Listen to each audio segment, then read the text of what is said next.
Hey guys, welcome back to another episode of Crazy D's Equipment. So today is going to be a simple, quick little video for just today. We're going to go over the tractors that I bought on the Almond auction. It was quite a day. It was a heck of an auction.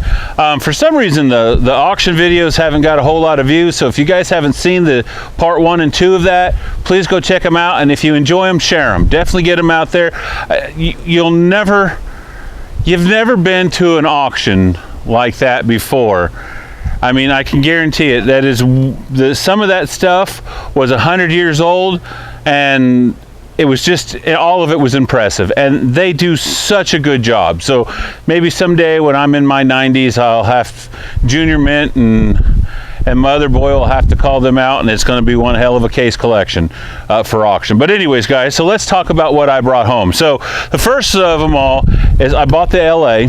It is a late, I think it's it's a 50. I'm not 100% for sure. I need to double check the serial number on the tractor. It's free, it cranks over, and when we were playing with it a little bit ago, the mag is putting off spark, so we definitely got spark on it. It is not a runner as at this point, but I think later on this afternoon, me and the boys are going to play with this tractor and see if we can't get it to start.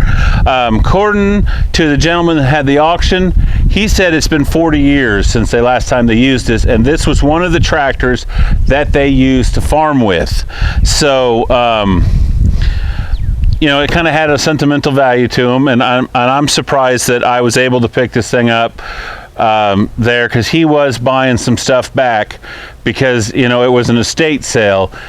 It was his father's collection, even though there were some pieces that were his and some pieces that were, you know, but if they were tied into the estate, it went up for auction, so these went up. So he didn't bid on it. I was able to outbid the guy online. I bought it for $900. Early this afternoon, when we were getting set up to film before the camera was even unpacked, a rear tire on the other side of the tractor blew out. All of a sudden this bubble appeared, and then it just went boof and blew calcium water all over the yard. So there's going to be a great big dead spot in the yard now, but that's fine. So yeah, I think later on we're going to mess with this and see what we can do. Check out this one. So this one here I picked up for 200 bucks. It is an RC case. It is in pretty good shape. And you know, it's a little rough. She's a hedgerow special, as they say. The motor is stuck.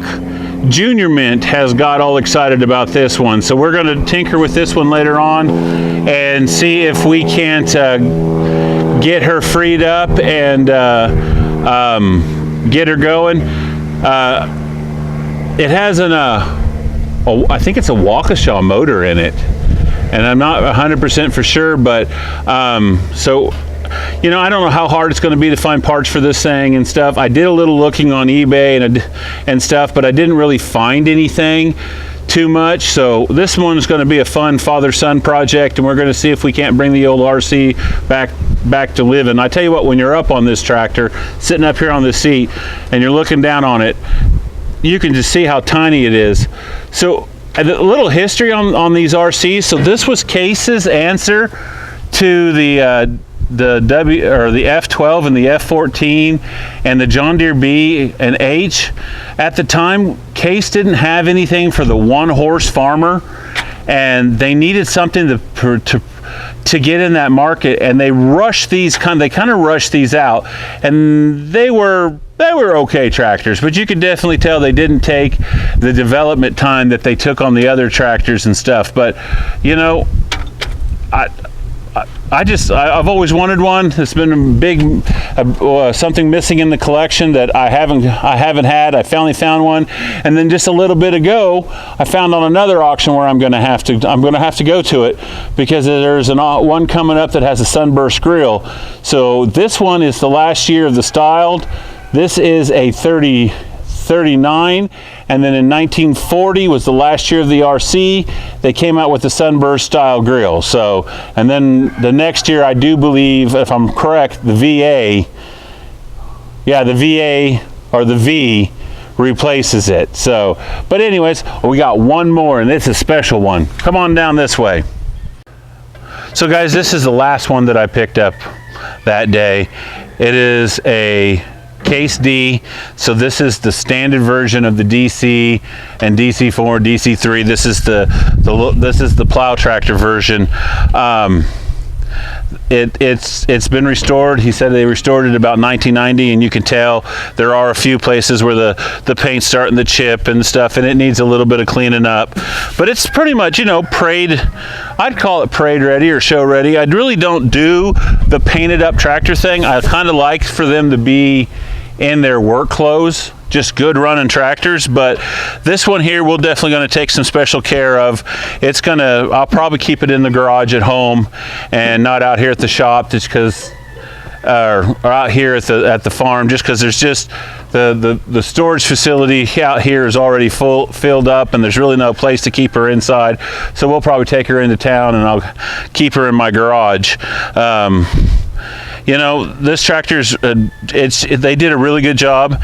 There are a couple things, and I like to ask your guys' opinion, what you think. So this tractor right now is on a 6-volt system set up with a mag and a 6-volt generator on it. And I would really like, and now I've had the uncle and the doc both said no, they don't like my ideal, but I personally am not a big fan of mags. And I'm not a big fan of it being on a 6-volt system. These batteries are getting hard to find, and they don't do. You know, it takes a little bit to get this thing cranked over, get started, and that is a brand spanking new 6-volt battery too. So, but I would like to change the system over, change out the generator for an alternator, and I'd like to change the mag out for a distributor and put this thing over to 12 volts. Now, what do you guys think? Does that ruin the tractor in the fact that it didn't come out that way? I mean, you could buy a D with a distributor back in the day, and I can get a D distributor. Actually, I may have one in the parts building for a DC, which would be the same distributor you could put on here. But what do you guys think? Junior Mint doesn't like the ideal either. So tell me down in the comments, what do you think? Do I change this thing over to a 12-volt system, or do I leave it 6-volt and leave it as original as possible? But anyways, otherwise, guys, you ought to hear this thing go. Junior Mint, take it on out of here.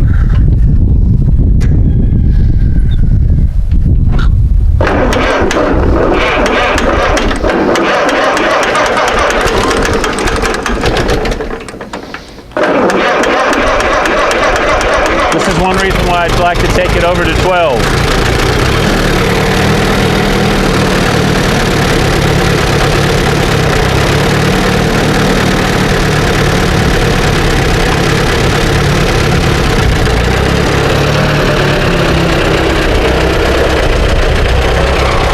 Great running little tractor.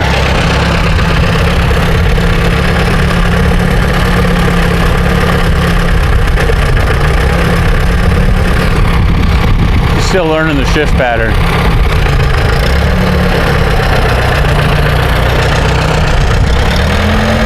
Anyways, guys, so that's what I picked up on the Allman auction. I know, tell me what you think down in the comments. You know, I gave $1,000. I gave $1,000 for that D. I mean, it was a beautiful day. It was a fun day, was what I should say. It was a hot and miserable day, is what it was. It was 110 all day. Both days out there was a 2-day auction. One day was parts, one day was this. So, but anyways, guys, thanks for coming in. Thank you for watching, and we'll catch you next time.